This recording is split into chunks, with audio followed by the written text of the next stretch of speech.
ಘಟನೆ ಕೋಲಾರ ಜಿಲ್ಲೆಯ ಮಾಲೂರು ನಗರದ ಖಾಸಗಿ ಹೋಟೆಲ್ನಲ್ಲಿ ನಡೆದಿದೆ. ಹೋಟೆಲ್ನಲ್ಲಿ ಕೆಲಸ ಮಾಡ್ತಾ ಇದ್ದ ಯುವತಿ ಶೌಚಾಲಯಕ್ಕೆ ತೆರಳಿದಾಗ ಹಿಂಬಾಲಿಸಿ ಬಾಗಿಲು ಬಡಿದಿದ್ದಾರೆ. ಈ ವೇಳೆ ಯುವತಿ ಆತಂಕದಿಂದ ಕಿರ್ಚಾಡ್ತಾ ಇದ್ದಂತೆ ಪುಂಡರು ಕಾಲ್ಕಿತ್ತಿದ್ದಾರೆ.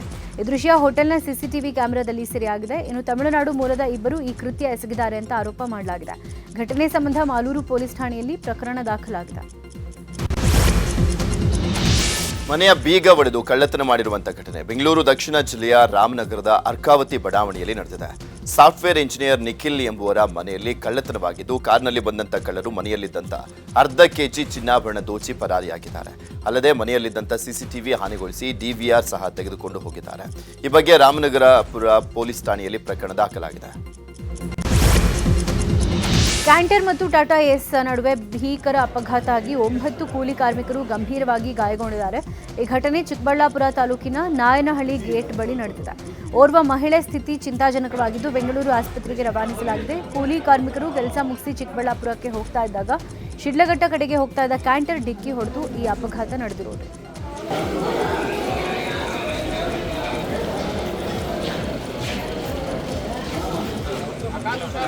ಅವರು ಕೆಲಸ ಮುಗಿಸ್ಕೊಂಡು ಸಂಜೆ ಶಿಲ್ಘಟ್ಟ ಕಡೆಯಿಂದ ಟಾಟಾ ಎಸ್ ಸಂಜೆ 6:30 ಬರೋವಾಗ ನಮ್ಮ ನಾಯನಹಳ್ಳಿ ಗೇಟಲ್ಲಿ ಟಾಟಾ ಎಸ್ ಶಿಲ್ಘಟ್ಟ ಕಡೆಯಿಂದ ಇವ್ರು ಬರ್ತಾ ಇದ್ದಿದ್ದು.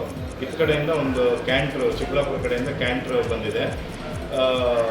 ಮೋಸ್ಟ್ಲಿ ಅಲ್ಲಿ ಲೈಟ್ ಸಮಸ್ಯೆಯಿಂದನೂ ಏನು ಸಮಸ್ಯೆ ಗೊತ್ತಾದಾಗಿಲ್ಲ. ಇವನು ಸ್ವಲ್ಪ ಇದರಲ್ಲಿ ಅಜಾಗ್ರತೆಯಿಂದ ಡ್ರೈವರ್ ಇದನ್ನೋ ಏನೋ ಗೊತ್ತಿಲ್ಲ, ಏನೋ ಲೈಟಾಗಿ ಟಚ್ ಆಗಿ ಗಾಡಿ ಅಪ್ಸೆಟ್ ಆಗಿದೆ. ಅಪ್ಸೆಟ್ ಆಗಿ 8 ಜನಕ್ಕೂ ಏಟಾಗಿ ಒಂದು ಮಗುಗೆ, ವಿದ್ಯಾ ಅನ್ನೋ ಮಗುಗೆ ಒಂದು ಸ್ವಲ್ಪ ಕಾಲು, ಕೈ ಮತ್ತು ತಲೆಗೆ ಸ್ವಲ್ಪ ಏಟಾಗಿತ್ತು. ಆ ಮಗುನ ಬೆಂಗಳೂರು ವಿಕ್ಟೋರಿಯಾ ಹಾಸ್ಪಿಟ್ಲಿಗೆ ಹೆಚ್ಚಿನ ಚಿಕಿತ್ಸೆಗೆ ಕಳಿಸ್ಕೊಡ್ಬೇಕು.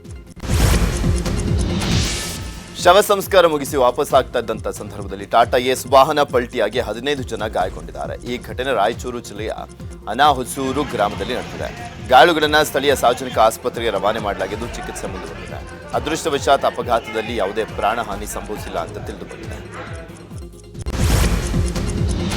3 ತಿಂಗಳು ಸಂಬಳ ಕೊಡದ ಹಿನ್ನೆಲೆ ಕಾರ್ಮಿಕರು ಫ್ಯಾಕ್ಟರಿ ಮುಂದೆ ಪ್ರತಿಭಟನೆ ನಡೆಸಿದ್ದಾರೆ. ದೊಡ್ಡಬಳ್ಳಾಪುರ ತಾಲೂಕಿನ ಬಾಶೆಟ್ಟಿಹಳ್ಳಿ ಕೈಗಾರಿಕಾ ಪ್ರದೇಶದಲ್ಲಿರೋ ಶೈಲೇಂದ್ರ ಎಕ್ಸ್ಪೋರ್ಟ್ ಪ್ರೈವೇಟ್ ಲಿಮಿಟೆಡ್ನ ಗಾರ್ಮೆಂಟ್ಸ್ನಲ್ಲಿ ಕಾರ್ಮಿಕರಿಗೆ ಕಳೆದ 3 ತಿಂಗಳಿಂದ ಸಂಬಳ ಕೊಟ್ಟಿಲ್ಲ. ಹೀಗಾಗಿ ಕರವೇ ನಾರಾಯಣಗೌಡ ಬಣದಿಂದ ಕರವೇ ಬೆಂಗಳೂರು ಗ್ರಾಮಾಂತರ ಜಿಲ್ಲಾ ಉಪಾಧ್ಯಕ್ಷರಾದ ಮಂಜುನಾಥ್ ನಾಯಕ್ ನೇತೃತ್ವದಲ್ಲಿ ಕಾರ್ಮಿಕರು ಪ್ರತಿಭಟನೆ ನಡೆಸಿದ್ದಾರೆ.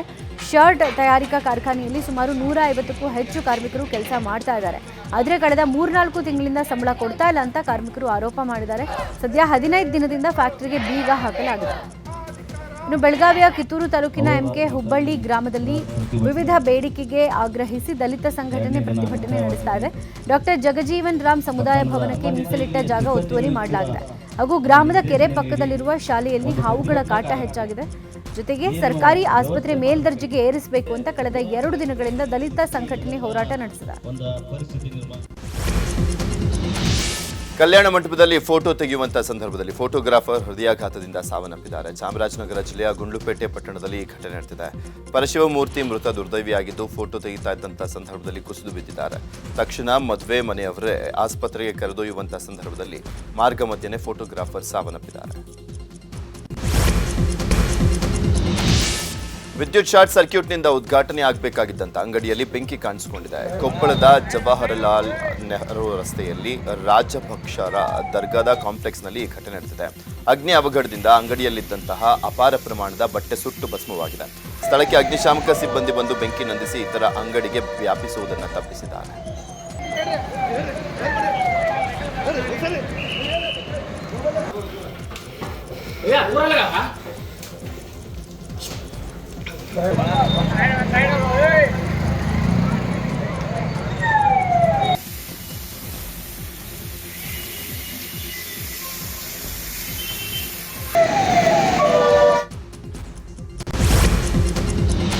ಚಾಮರಾಜನಗರ ಜಿಲ್ಲೆಯ ಗುಂಡ್ಲುಪೇಟೆ ತಾಲೂಕಿನ ಕಂದೇಗಾಲ ಗ್ರಾಮದಲ್ಲಿ ಚಿರತೆ ಪ್ರತ್ಯಕ್ಷ ಆಗಿದೆ. ಗ್ರಾಮಸ್ಥರಲ್ಲಿ ಆತಂಕ ಮನೆ ಮಾಡಿದೆ. ಜಮೀನುಗಳಲ್ಲಿ ಚಿರತೆ ಓಡಾಟ ಕಂಡು ಬಂದಿದ್ದು ಗ್ರಾಮಸ್ಥರು ಭಯಭೀತರಾಗಿದ್ದಾರೆ. ಚಿರತೆ ಓಡಾಟದ ದೃಶ್ಯ ತೋಟವೊಂದರ ಸಿಸಿ ಕ್ಯಾಮೆರಾದಲ್ಲಿ ಸೆರೆಯಾಗಿದೆ. ಬೋನು ಅಳವಡಿಸಿ ಚಿರತೆಯನ್ನ ಸೆರೆ ಹಿಡಿಬೇಕು ಅಂತ ಗ್ರಾಮಸ್ಥರು ಆಗ್ರಹಿಸಿದ್ದಾರೆ.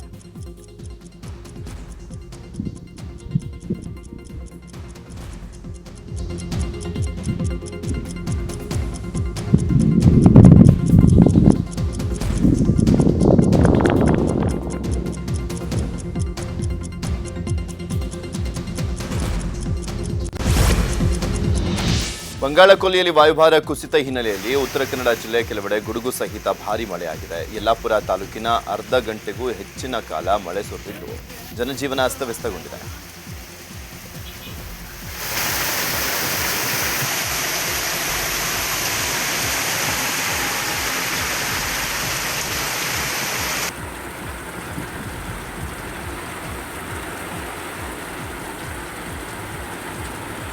ಹುಬ್ಬಳ್ಳಿಯಲ್ಲೂ ಕೂಡ ಅಕಾಲಿಕ ಮಳೆ ಸುರಿದಿದೆ. ಬಿಸಿಲಿನ ತಾಪದಿಂದ ಕಂಗಾಲಾಗಿದ್ದಂಥ ಜನರಿಗೆ ಮಳೆರಾಯ ತಂಪೆರೆದಿದ್ದಾನೆ. ಕಳೆದ ಒಂದು ವಾರದಿಂದ ಧಾರವಾಡ ಜಿಲ್ಲೆಯಲ್ಲಿ ತೀವ್ರ ಬಿಸಿಲಿನ ವಾತಾವರಣ ಇತ್ತು. ಹೀಗಾಗಿ ಬಿಸಿಲಿನ ಹೊಡೆತಕ್ಕೆ ನಲುಗಿದ್ದಂಥ ಜನರಿಗೆ ಮಳೆರಾಯ ತಂಪೆರೆದಿದ್ದಾನೆ. ವಿಜಯಪುರ ಜಿಲ್ಲೆಯಲ್ಲಿ ಭಾರೀ ಗಾಳಿಯೊಂದಿಗೆ ಅಕಾಲಿಕ ಮಳೆ ಮುಂದುವರೆದಿದೆ. ತ್ರಿಕೋಟ ತಾಲೂಕಿನ ಹಲವೆಡೆ ಅಕಾಲಿಕ ಮಳೆ ಸುರಿದಿದ್ದು ರೈತರು ಕಂಗಾಲಾಗಿದ್ದಾರೆ. ಇನ್ನು ಬಬಲೇಶ್ವರ, ತೊರವಿ, ಯಕ್ಕುಂಡಿ, ದದಾಮಟ್ಟಿ, ಸಂಗಾಪುರ, ಕಾಖಂಡಗಿ ಗ್ರಾಮದಲ್ಲಿ ಮಳೆ ಆಗಿದ್ದು ದ್ರಾಕ್ಷಿ ಬೆಳೆ, ಜೋಳ, ಕಡಲೆ, ಗೋಧಿ ಹಾನಿಯಾಗಿದೆ. ಕೈಗೆ ಬಂದ ತುತ್ತು ಬಾಯಿಗೆ ಬಾರದೆ ರೈತರು ಕಂಗಾಲಾಗಿದ್ದಾರೆ.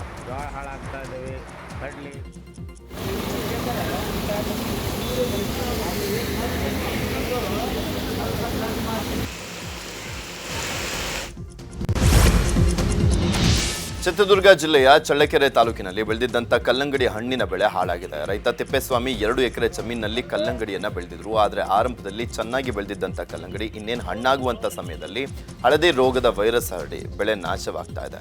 ಲಕ್ಷಾಂತರ ರೂಪಾಯಿ ಖರ್ಚು ಮಾಡಿದಂಥ ರೈತನಿಗೆ ಸಂಕಷ್ಟ ಎದುರಾಗಿ ಸಾಲದ ಸುಳಿಯಲ್ಲಿ ಸಿಗುವಂಥ ಆತಂಕ ಎದುರಾಗಿದೆ. ಇನ್ನು ಈ ಕುರಿತು ತೋಟಗಾರಿಕೆ ಅಧಿಕಾರಿಗಳು ಭೇಟಿ ನೀಡಿ ಪರಿಶೀಲನೆ ನಡೆಸಿ ಪರಿಹಾರ ನೀಡಬೇಕು ಅಂತ ರೈತರು ಮನವಿ ಮಾಡಿದ್ದಾರೆ. ಬೆಳಗಾವಿಯ ಜಿಲ್ಲಾ ಕ್ರೀಡಾಂಗಣದಲ್ಲಿ ಕನ್ನಡ ಹಬ್ಬ ಕಾರ್ಯಕ್ರಮ ನಡೆಯಿತು. ಈ ವೇಳೆ ಕರವೇ ಮುಖಂಡರ ಜೊತೆಗೆ ಜಿಲ್ಲಾಧಿಕಾರಿ ಮೊಹಮ್ಮದ್ ರೋಷನ್ ಸಖತ್ತಾಗಿ ಸ್ಟೆಪ್ ಹಾಕಿದ್ದಾರೆ. ಖ್ಯಾತ ಗಾಯಕ ವಿಜಯ್ ಪ್ರಕಾಶ್ನಿಂದ ಸಂಗೀತ ಸಂಜೆ ಕಾರ್ಯಕ್ರಮ ನಡೆಯಿತು. ಕನ್ನಡದ ಹಾಡಿಗೆ ಜನ ಡಾನ್ಸ್ ಮಾಡಿ ಸಂಭ್ರಮ ಪಟ್ಟರು.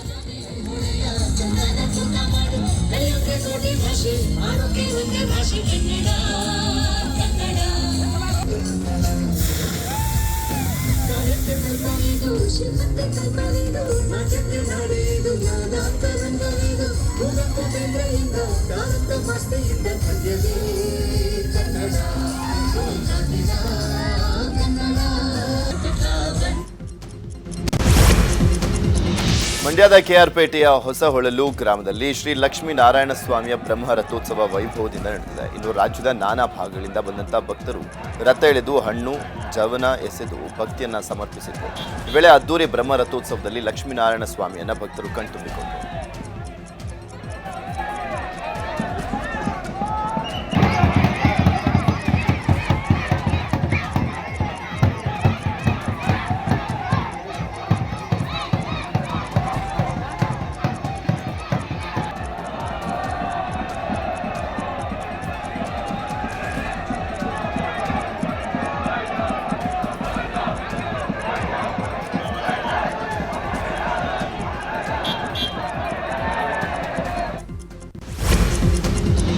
ಮಂತ್ರಾಲಯದಲ್ಲಿ ಗುರು ರಾಘವೇಂದ್ರ ಸ್ವಾಮಿಯ ವರ್ಧಂತಿ ಉತ್ಸವ ನಡೆದಿದ್ದು ರಾಯರ ಚಿನ್ನದ ಪ್ರತಿಮೆ ಮೆರವಣಿಗೆ ಮಾಡಲಾಗಿದೆ.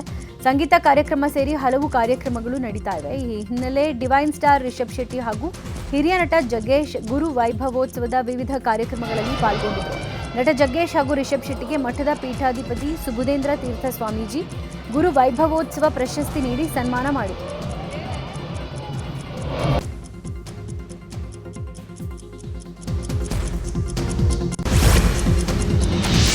ಹುಬ್ಬಳ್ಳಿಯ ರಾಜನಗರದ ಕೆಎಸ್ಸಿಎ ಸ್ಟೇಡಿಯಂನಲ್ಲಿ ರಣಜಿ ಫೈನಲ್ ಪಂದ್ಯ ನಡೀತಾ ಇದೆ. ಟಾಸ್ ಗೆದ್ದು ಬ್ಯಾಟಿಂಗ್ ಮಾಡಿದಂಥ ಜಮ್ಮು ಕಾಶ್ಮೀರ ದಿನದಂತ್ಯಕ್ಕೆ 2 ವಿಕೆಟ್ಗೆ 284 ರನ್ ಗಳಿಸಿದೆ. ಶುಭಂ ಪುಂಡೀರ್ 117 ರನ್, ಅಬ್ದುಲ್ ಸಮದ್ 55 ರನ್ ಗಳಿಸಿ ಇಂದಿಗೆ ಬ್ಯಾಟಿಂಗ್ ಕಾಯ್ದುಕೊಂಡಿದ್ದಾರೆ. ಕರ್ನಾಟಕ ಪರ ಪ್ರಸಿದ್ಧ ಕೃಷ್ಣ 2 ವಿಕೆಟ್ ಅನ್ನು ಪಡ್ಕೊಂಡ್ರು.